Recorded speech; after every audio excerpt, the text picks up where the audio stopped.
হয়ে যাবে। হাতের তালুর উপরে আগুন রাখা সম্ভব, কিন্তু ঈমান রাখা অসম্ভব, কঠিন। খুব কথা ঈমান নষ্ট হয়ে যায়। মানুষ বলে, উদাহরণ যদি একটু তাহলে বুঝতে পারবেন। অনেকে বলে না, রাখে হরি মারে কে? এই হরি রাখে হরি মারে কে? মানে আপনি বলবেন আল্লাহ রাখে, কে মারে কে? মারে আল্লাহ, রাখবে কে? এরকম ঠিক আছে। অনেক মানুষের কুফরি বাক্যের জন্য মানুষ কাল কিয়ামতের ময়দানে নামাজ পড়ার পরে জাহান্নামে যাবে। এই জন্য আমি অনুরোধ করে বলছি, সাবধান হয়ে যান। মহিলাটি নামাজ পড়তে চলে গেল, ওয়াজের লাইন বুঝতে পারছেন? ওই মহিলাটি বাচ্চাকে রেখে চুলোর সাইডে নামাজ পড়তে চলে গেল।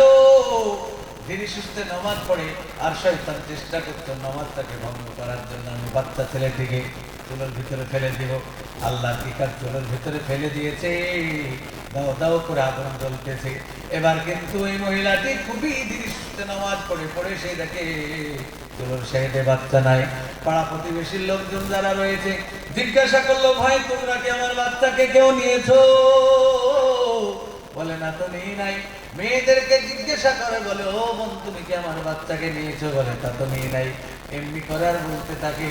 মহিলাটি ঘন্তদন্ত হয়ে খুঁজে কোথাও যখন পেল না, ওই মহিলাটি কোথাও খুঁজে পেল না, চিন্তায় পড়ে কাঁদতে লাগলো।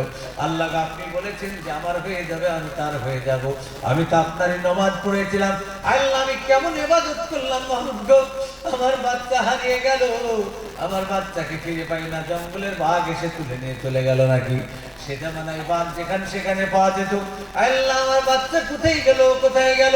হঠাৎ করে মহিলাটি সবুজ ধৈর্য ধারণ হয়েছে, ভাতের হাড়ি তুলতে গিয়েছে।